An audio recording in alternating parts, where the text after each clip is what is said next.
Good afternoon. Today we are working on CO35. Today we're using partitive proportions in real context. So yesterday we used the direct proportions. Now we're doing partitive proportions. Now in yesterday's objective it said, ooh, direct and partitive are going to seem familiar. So it's not going to be brand new stuff. The term partitive is new vocabulary word for us. Let's see what that means. So it is dividing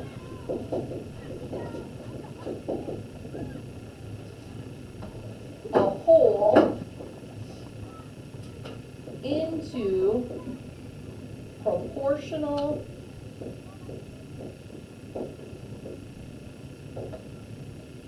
parts using ratios. So we're still working with those proportions and ratios. So we're going to see what of this seems familiar to us.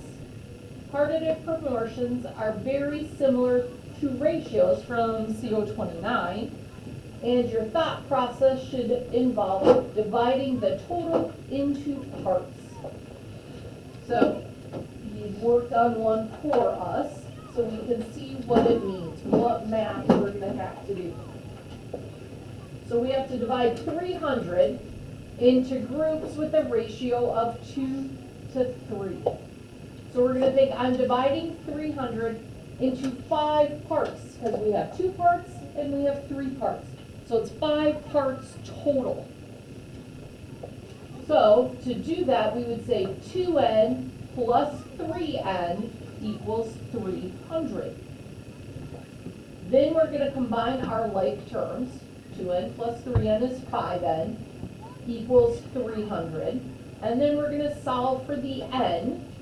So remember, we want to get n by itself. If this is multiplying by 5, we need to divide both sides by 5. 300 divided by 5 is 60. So n is 60. We're not done. Now we need to go back to that original equation, 2n plus 3n. And we need to figure out how many are on this side. 2 times 60 is 120, and then 3 times 60 is 180. So 120 to 180, if we added them together, that's 300 total. So let's see if we can use that to do the next problem. So using that same logic, we want our original equation. So if we want to divide 64 into 2 groups with a ratio of 1 to 3, what is my original equation going to look like? If the ratio is 1 to 3, think about what we did up above. David?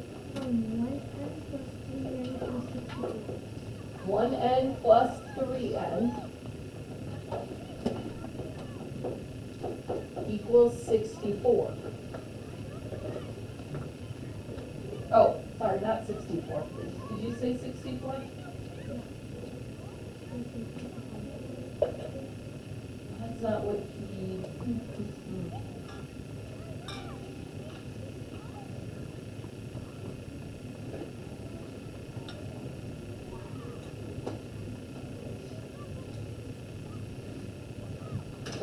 Let's work it through this way. Yes, you just jumped ahead of me. All right, 1n plus 3n equals 64, so we combine our like terms. 1n plus 3n is 4n equals 64. What do I have to do next? Ruby? You have to divide 4 and then 64. I have to divide that 4 out so I get my n's.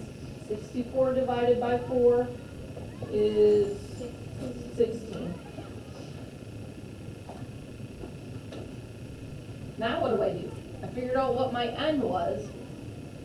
What am I going to do next? Graham?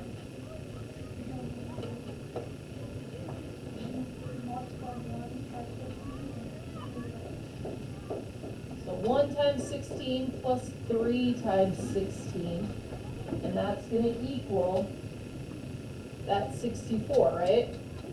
So we wanna make sure that it all equals out. So 1 times 16 we know is 16. What's 3 times 16? Christina? 48. Does 16 plus 48, does that equal 64? Okay, so you have to do the math to make sure that we're doing our steps correctly. So it truly does. So we're going to have a group of 16 and a group of 48. So it would be 16 to 48. Does that make sense?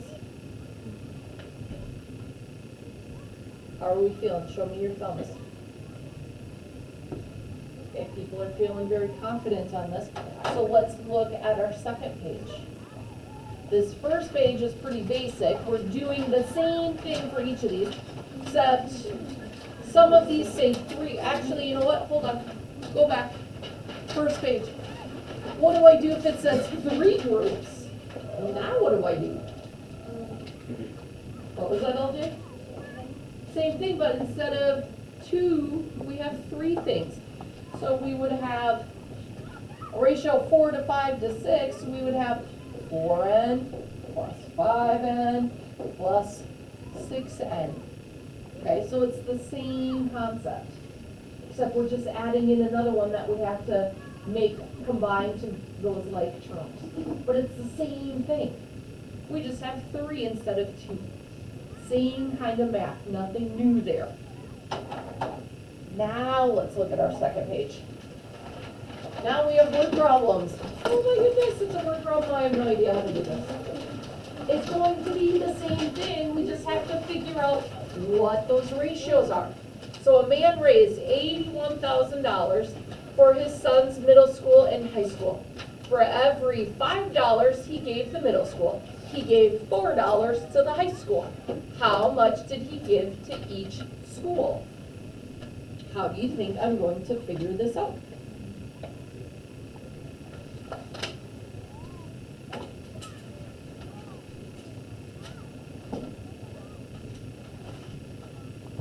What do you think, Christina?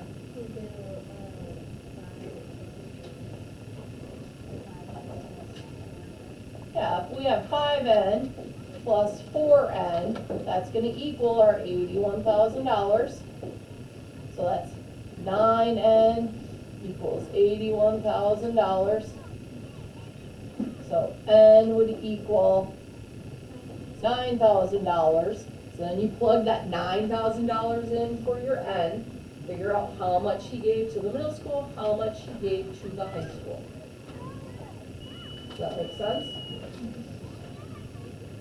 So you have to figure out what your total number is, and then what each part of the ratio is. So it's the same thing, we're just looking at it in a different way. But we're doing the same math. Does anybody have any questions? Or we're feeling pretty good with this? Show me your thumbs. Okay, so I'm going to give us word time. Come see me if you have questions. Okay? But I want to be able to give us time to work, but I also know that some of us might have questions that we're just not sure of right now. So come see me if you have questions. If you are watching this at home, I hope you are well, and I hope to see you soon. Have a wonderful day.